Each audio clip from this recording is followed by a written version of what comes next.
Bun găsit, dragii mei! Bun găsit la citirea zilei de joi, 2 noiembrie. Ei bine, dragilor, vă reamintesc, găsiți în descrierea videoclipului minutul și zodia de care sunteți interesați.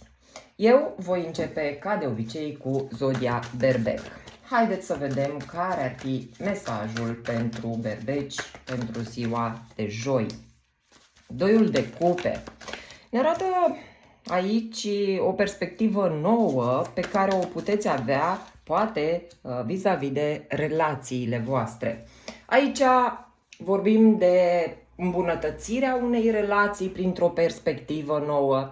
Adică până acum vedeați acea relație, poate fi o relație de orice tip, cu copilul tău, cu soțul, cu partenerii de afaceri, de muncă și așa mai departe. E bine, odată perspectiva ta schimbată, lucrurile se îmbunătățesc radical. Vorbim aici de reechilibrare, de îmbunătățirea comunicării, de o mai bună energie între tine și această persoană. Iată, se pare că îți schimbi imaginea de ansamblu vis-a-vis de persoana ta. Poate să fie un rac, un pește, un scorpion. Dragii mei, aici cumva posibil să privești acea persoană mai cu blândețe, să vezi bunătatea sufletului, să vezi faptele sale bune. Este vorba de o situație care poate până mai ieri te îngrijora, dar ceva evenimente în această zi ar putea să te facă să vezi cumva partea plină, să spunem. Sau, haideți să spunem altfel, dar ai o persoană cu care poate până acum ai avut tot felul de probleme, de griji, v-ați certat mereu sau cert este că văd aici că o situație cam îți ajunsese așa cu cuțitul la os, să spunem. Adică nu prea te încânta, ți se părea că totul se duce de râpă, că parcă nu vă mai înțelegeți, că, mă rog, tu știi cel mai bine despre ce poate fi vorba. Să știi că ziua de joi îți schimbă un pic perspectiva sau credințele pe care tu le aveai vis-a-vis de această persoană. Afli ceva despre această persoană, poate un gest frumos, o faptă bună, poate vezi blândețea din vocea persoanei respective, poate vine cu un gest de afecțiune, de prietenie, de, nu știu, un gest frumos care te face total să-ți schimbi părerea. Bineînțeles că odată cu această perspectivă schimbată, lucrurile se schimbă între voi doi. Poate fi vorba de o împăcare, dragilor, și se pare că această situație chiar poate aduce o perspectivă diferită asupra relației și lucrurile să se îmbunătățească foarte, foarte mult. Nu mai stați în energia aceea a grijilor și a scenariilor pe care voi le faceți. De cele mai multe ori scenariile noastre de viitor sunt negative. Bucură-te de această călătorie, că este o călătorie frumoasă. Cu siguranță aici vorbim de o însănătoșire, dacă vrei, de o îmbunătățire a relațiilor tale. Nu mai sta în energia asta a grijilor, nu-l mai vedea ca pe satana, nu mai scoate în evidență toate părțile alea negative din persoana cu care tu interacționezi și ai să vezi că lucrurile se schimbă total. Mergem mai departe cu zodia Taur. Haideți să vedem ce aduce la zodia Taur ziua de joi. Ei bine, asul de bâte aici ne arată că poți avea în această zi o mare oportunitate să scapi de o povară de pe sufletul tău, de niște gânduri negative. E posibil ca în ultima perioadă gândurile negative, belelele, problemele să fi curs așa în continuu în viața ta. Ei bine, ziua de joi, iată, vine cu o schimbare pozitivă în viața ta. Parcă Dumnezeu îți arată calea, aș spune eu. Parcă vezi diferit situația odată cu această oportunitate. Vei vedea cu siguranță în această zi de ce sau prin ce sau cum apare această oportunitate care te face puțin mai optimist vis-a-vis de viitorul tău. Pentru unii dintre voi poate fi o mare bucurie legată de întâlnirea poate cu cineva.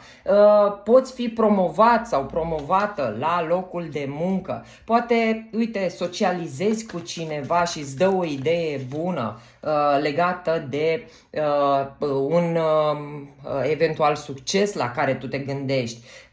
E aici clar că apare un mesaj salvator, apare aici o comunicare eficientă prin care tu poți vedea o oportunitate să schimbi viața ta și să termini cu problemele. Magicianul aici ne poate arăta o formă de manifestare a unui vis al tău. Îți conștientizezi puterea și bineînțeles că poți vedea un vis împlinit în această zi. Poate este un contract la care tu visezi și speri să se semneze. Poate fi o afacere pe care tu reușești în sfârșit să o începi. Poate fi, bineînțeles, o situație în căsătoria ta sau în căsnicia ta.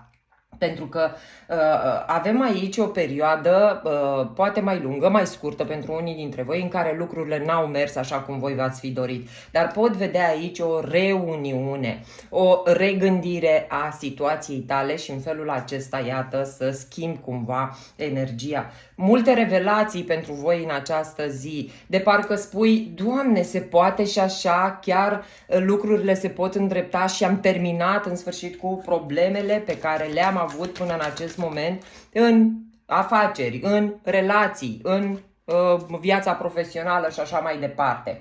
Sfatul pentru voi e să vă rugați și să aveți credința maximă că Dumnezeu așează lucrurile exact așa cum e mai bine pentru toată lumea. Iată, dragii mei, se anunță un succes, n-ai niciun motiv de teamă. 6 de bâte ne arată aici un succes pentru tine. Poate fi un moment în care primești aprecieri, în care ești lăudat, lăudată, în care cumva oamenii din fața ta te evaluează sau te valorizează și în felul ăsta te valorizezi și tu. Atenție că primiți mesaje care vă pot ghida către acest succes. Ei bine, cu siguranță este o zi care îți spune clar că problemele tale, anume probleme din viața ta, s-au încheiat. Da? Bun, mergem mai departe, dragii mei, cu Zodia Gemeni. Haideți să vedem la Zodia Gemeni care este mesajul zilei de joi. Voi aici văd că așteptați ceva sau posibil să tot analizați din trecut o situație. Cred că așteptați o schimbare pozitivă, așteptați ca lucrurile să înceapă să se miște în viața voastră. Este posibil ca în această zi chiar să înceapă această dinamică la care tu te aștepți. Poate fi vorba de redobândirea energiei sau a entuziasmului de a face ceva anume, pentru că văd aici că ești mai disciplinat, mai organizat sau posibil să fii mai hotărât în a schimba o situație din viața ta.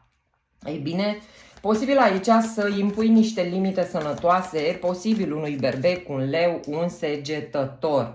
E o situație care vine așa un pic ca și originală, adică nu prea ai mai făcut tu treaba asta.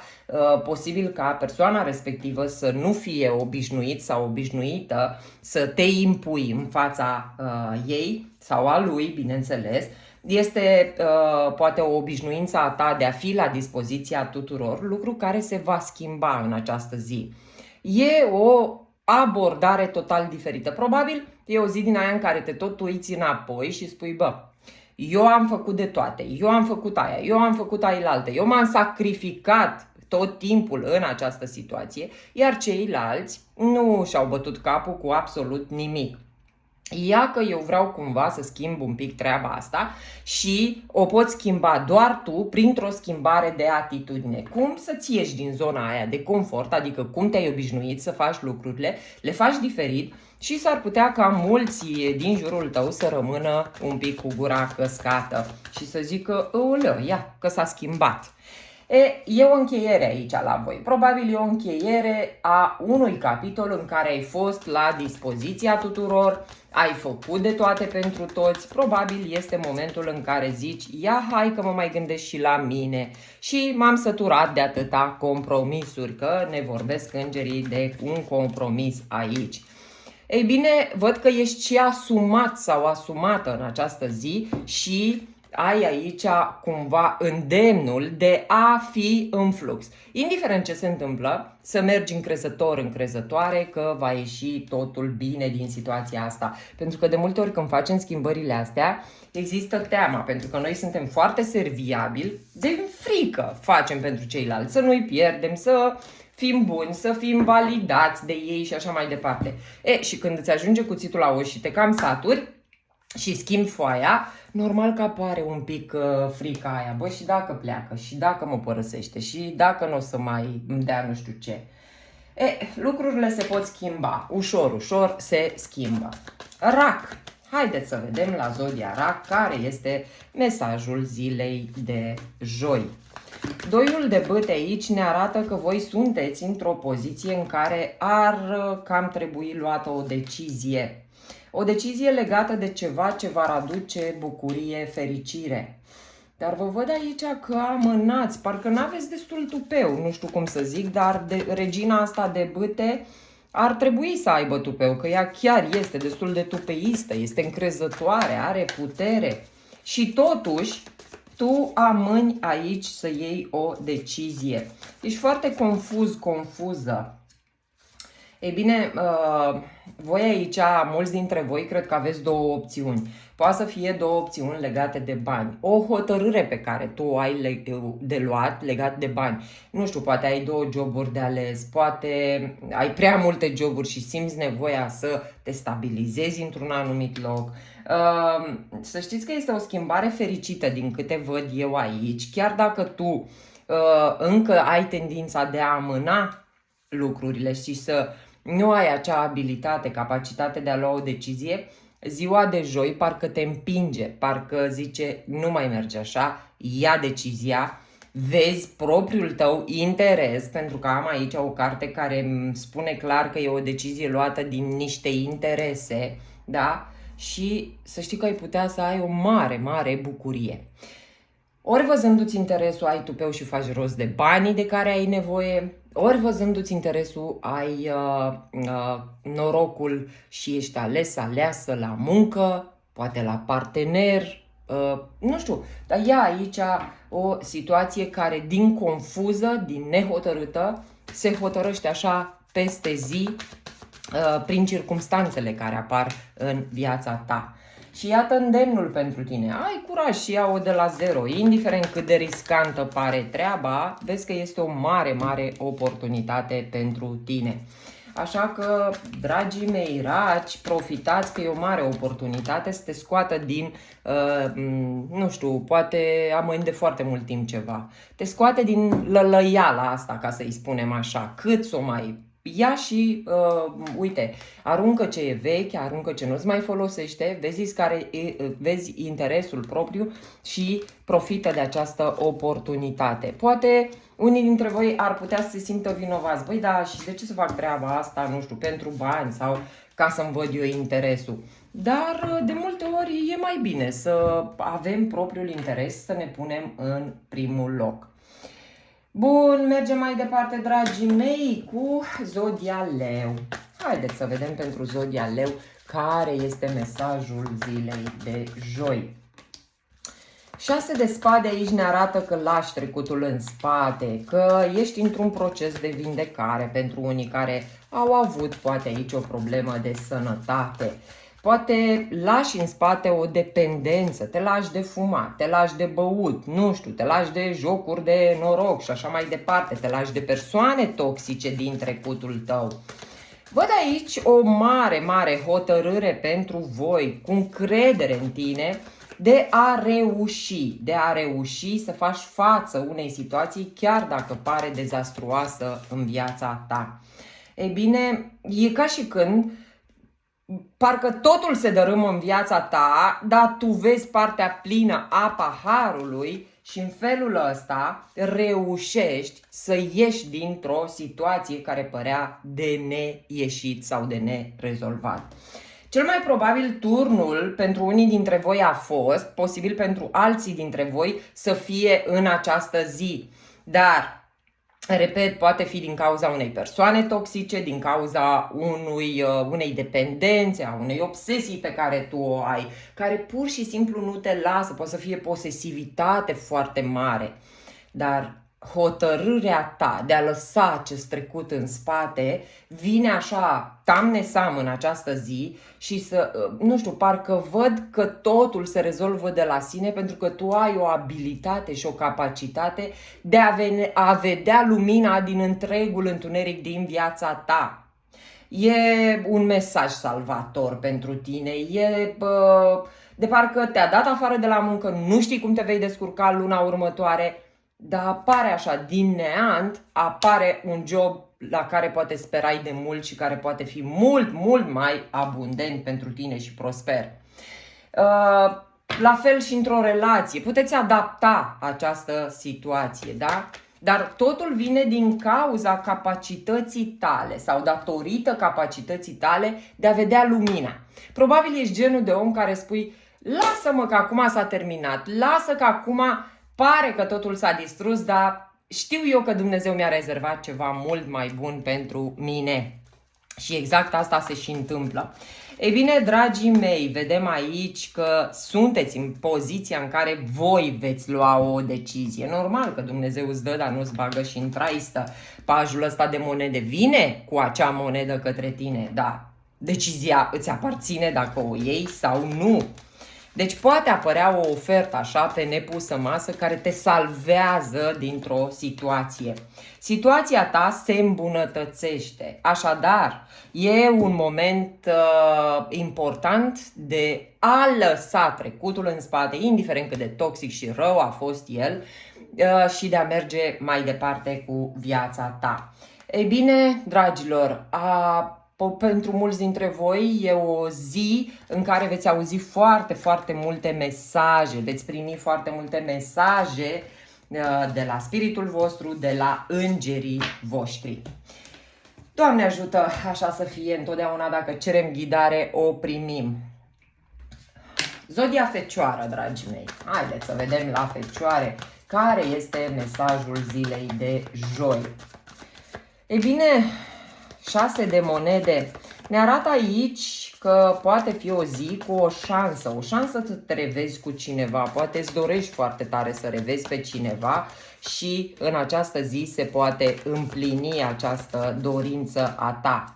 Vedem că este un nou început, o șansă a unui nou început mai sigur, mai stabil sau poate niște bani care îți oferă ocazia să rezolvi foarte multe lucruri. Dar văd totuși și o frică aici la tine. Parcă ți-e frică, nu știu, simt la unii dintre voi e prea frumos să fie adevărat. E o situație poate și cu mici inconveniente care te fac să îți fie frică și cu toate astea văd că ai tupeu și curaj să te arunci. Eu cred că unii dintre voi sunteți invitați tamnesam într-o călătorie cu o persoană care poate în trecut ți-a mai creat anumite neplăceri, de aici și teama, dacă se repetă, dar e parcă prea tentant pentru voi ceea ce se întâmplă. Ori o ofertă de muncă tentantă care presupune să lași în spate tot ce a fost până acum și să îndrăznești să te muți dincolo.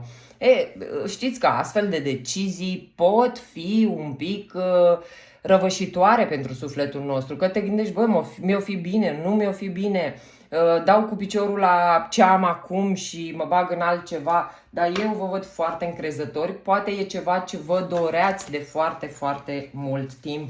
Așadar, schimbarea se vede, dragii mei, și mai mult de atât, o veți explora la maxim această schimbare, chiar dacă cu frica în sân, știi?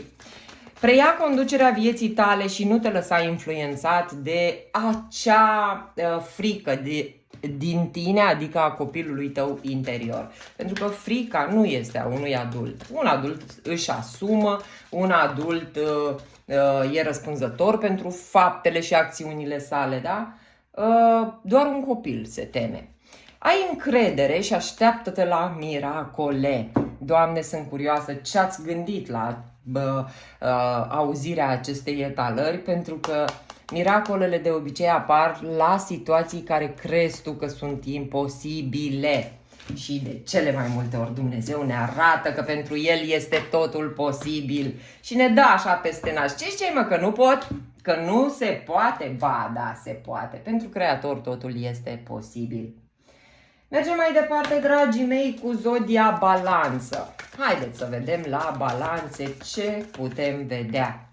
4 de bâte. 4 de bâte vine cu bucurie, cu acea energie bună a sărbătoririi unui eveniment important din viața ta. Poate e o aniversare, poate e o petrecere. Văd că ai mare chef aici de această nu știu, să spunem bucurie ce poate veni pentru tine în această zi. Eu cred că e o rezolvare a unui conflict pentru unii dintre voi. Rezolvarea unei situații în care a existat poate și ceartă și multe bârfe și nu știai ce să faci. Să împac și colo sau nu. Dar să știți că se termină. De ce? Pentru că abordezi diferit situația sau această complicăciune, pentru că e o complicăciune. Uite câți oameni sunt acolo, toți încearcă să ajungă sus, o competiție poate neloială de care tu ai avut parte în ultima vreme, ți se părea că toată lumea face împotriva ta, nu pentru tine sau nu țin cu tine. Lucru care te-a făcut să te însingurezi, te-a făcut să te retragi, poate lucrul ăsta se întâmplă în această zi, dar știți care e partea frumoasă? Că în felul ăsta, probabil ignorul tău îi ajută pe ceilalți să încheie cu subiectul despre care vă certați sau pe care se discută. Și în felul ăsta, probabil liniștindu-se apele, voi reușiți să treceți cu această relație sau relații, pentru unii dintre voi, că sunt mai mulți oameni, la un nivel superior, da? Și văd aici și, nu știu, o îmbunătățire a comportamentului persoanei cu care tu ai de-a face. Adică vine cu mai multă blândețe, cu calm, nu mai vine așa să se certe tot timpul cu tine, să-ți facă în ciudă. Cavalerul de cupe vine întotdeauna cu un suflet deschis, cu iubire. Ei bine, ideea e să încheiați cu această situație, să încercați să vă calmați printr-o meditație, prin câteva respirații profunde și să te bucuri pur și simplu de ceea ce se întâmplă. Întotdeauna e nevoie să fim conștienți că schimbările, unele vin într-un mod plăcut, altele mai puțin plăcut, dar toate ne aduc evoluție și bucurie. De-aia spun înțelepții ăștia, bucurați-vă de călătorie, de drum. Nu contează destinația, pentru că mulți oameni spun o să mă bucur când îmi iau casă, o să mă bucur când îmi iau mașină, o să mă bucur când am familie, o să mă bucur când am copii și așa mai departe. Nu destinația contează, drumul până acolo contează. În felul ăsta ne trăim viața corect. Bun, mergem mai departe, dragii mei, cu zodia Scorpion. Haideți să vedem la Scorpioni care este mesajul zilei de joi. Magicianul, ce frumos! Aici magie, creație, aș mai spune eu, pentru că magicianul creează, este cel care dă naștere viselor noastre. Măi, tu ți-ai dorit aici o promovare, tu îți dorești aici o călătorie, poate e o excursie, să știi că ai putea să o materializezi în această zi. Nu știu în ce constau, ți-ai dorit niște laude, poate ți-ai dorit un post mai bine plătit, să știi că lucrurile se întâmplă. Poate ți-ai dorit ca partenerul sau partenera ta să te aprecieze mai mult, să ieșiți dintr-un blocaj, să vedeți lucrurile diferit. Se întâmplă. Deci știi ce văd eu aici în această etalare? Materializarea unei dorințe a ta, care vine cu tot la pachet, da? Te ajută să vezi lucrurile diferit, să te uiți către viitor mult mai încrezător, încrezătoare, te simți validat, te simți apreciat, te simți complimentat, îți aduce flori, te scoate la masă, vă reconectați foarte, foarte profund emoțional cu o persoană din viața voastră. Și bineînțeles că acest blocaj dispare odată cu această rezolvare. Se liniștesc apele între tine și o anumită persoană. Ei bine, dragilor, eliberați-vă de teamă, de frică, de gândurile astea obsesive care vă creează iluzia unei capcane. Că de multe ori gândurile ne înconjoară atât de mult încât zicem, nu, e imposibil. Imposibil, n-ai cum, deci nu se poate așa ceva. Ba, se poate dacă ne dăm voie. Așteptați și dați timp timpului ca să dispară acele gânduri total. Letting go înseamnă clar, rupe-te de trecut și dă-ți voie să curgi cu ceea ce vine înspre tine. Lasă fricile alea, lasă atașamentele vis-a-vis de trecut, pentru că poți manifesta o viață minunată. Asta am văzut în citirea ta. Dragilor, se pare că începem un parcurs de schimbări pozitive, majoritatea să spunem. Bun, mergem mai departe cu zodia Săgetător. Haideți să vedem la Săgetători care este mesajul zilei de joi. Aici putem vorbi de ceva regrete, că ai făcut prea mult, că te-ai dedicat celorlalți, că nu mai știi ce să faci. Eu cred că tu ai de făcut și o alegere și e necesară, urgent să spunem, o alegere. Posibil aici să fii nevoit sau nevoită să impui niște limite sănătoase în această zi. Poate e vorba de cineva din familia ta care ți-a cam încălcat teritoriu sau te-a cam încălcat pe bătături, deși tu ai fost la dispoziția acelei persoane. Și văd că acum regreți. Și știi de ce regreți? Pentru că tu ai făcut totul, iar celuilalt nu i-a păsat deloc. Te-a și părăsit, poate te-a abandonat, poate ți-a luat și banii și mai știu eu ce altă chestie. Pentru că văd aici o pauză pentru mulți dintre voi.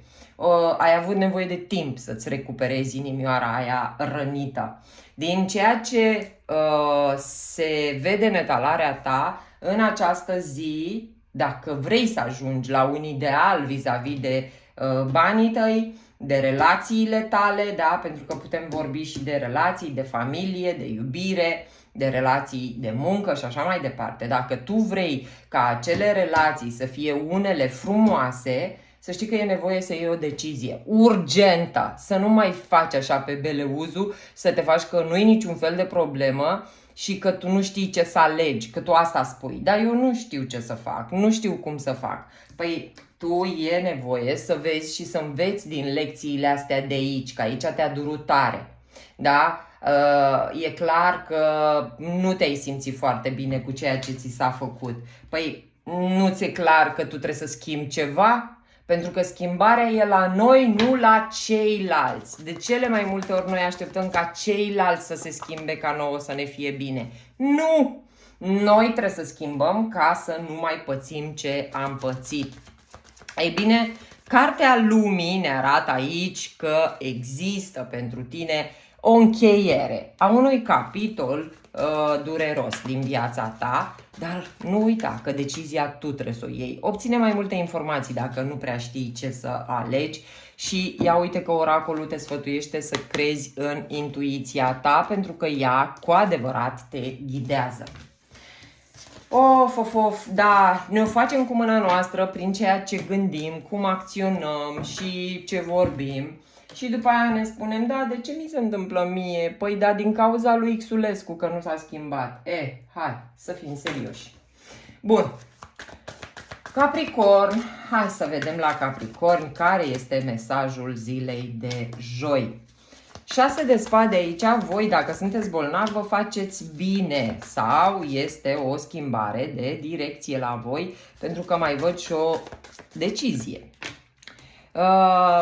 Eu cred că unii dintre voi renunțați la, nu știu, un capitol sau puneți punct unui capitol în care ați fost manipulați, în care ați fost fraieriți, aș mai spune eu, de un maestru manipulator. Ia uite-l, regele de spade. Posibil aici să fie Gemeni, Balanță, Vărsător, dar nu e obligatoriu, da? Poate și un leu pentru unii dintre voi. Eu văd că voi renunțați și lăsați trecutul în spate, poate chiar ați fost înșelați, înșelate și văd aici o mare speranță că vă găsiți iubirea.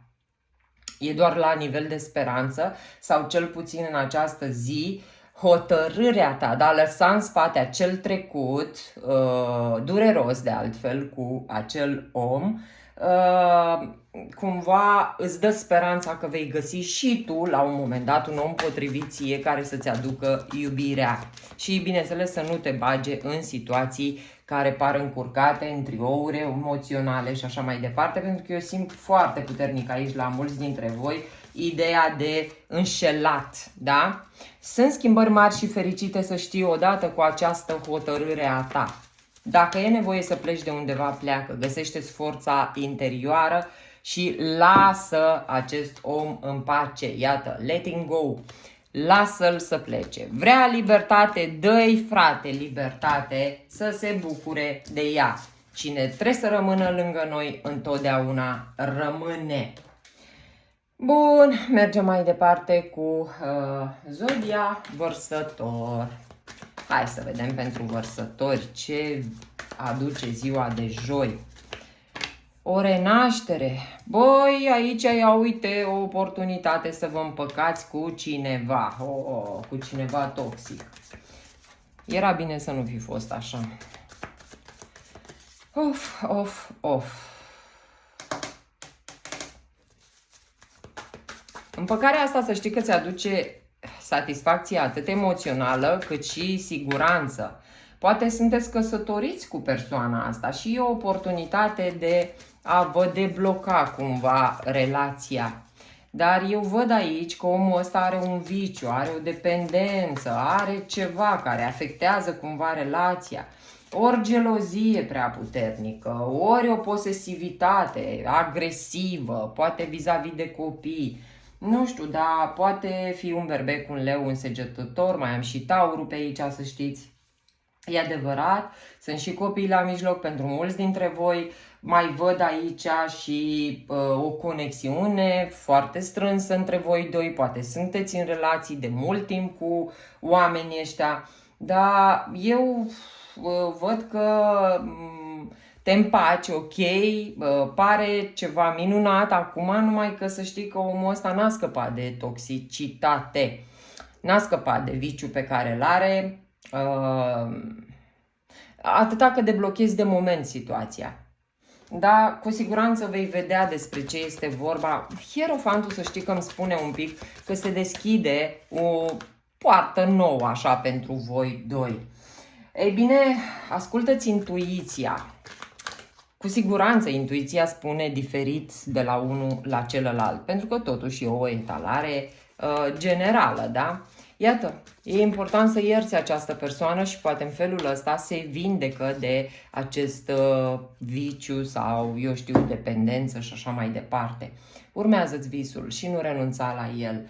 Întotdeauna, dacă avem un vis, cel puțin legat de familie, e bine să-l urmăm. Dar în același timp e bine și să știm să ne respectăm și să nu acceptăm tot felul de compromisuri. Pentru că poate să fie și un compromis pe care îl faci față de omul ăsta. Acum, dacă compromisul tău este asumat și ești conștient sau conștientă, da, e ok.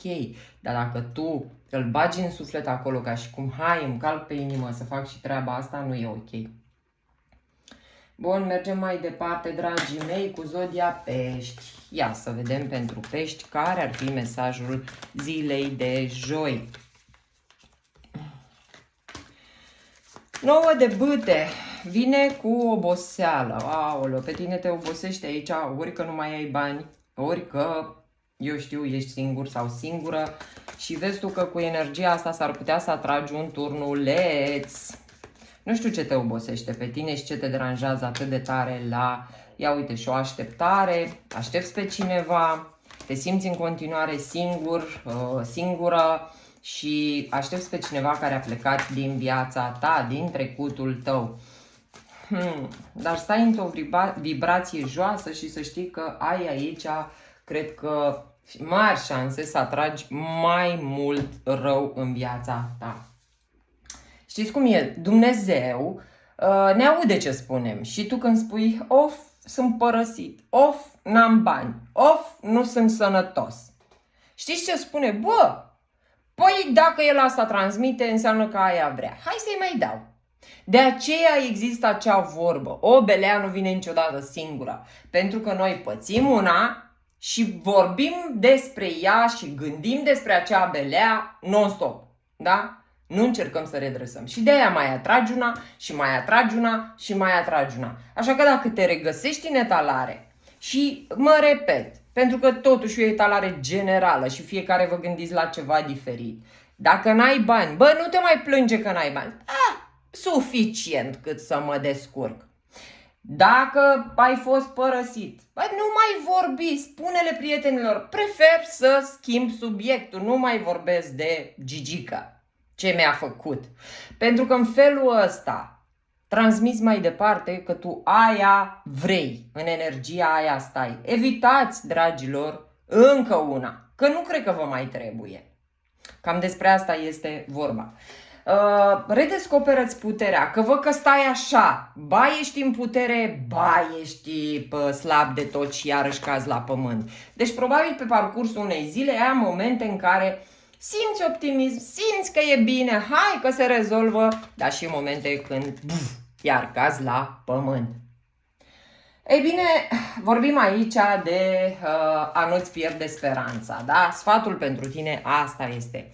Nu-ți pierde speranța. Ia uite, în câteva săptămâni de acum încolo poți să rezolvi treaba asta, dar nu uita că totul depinde de tine.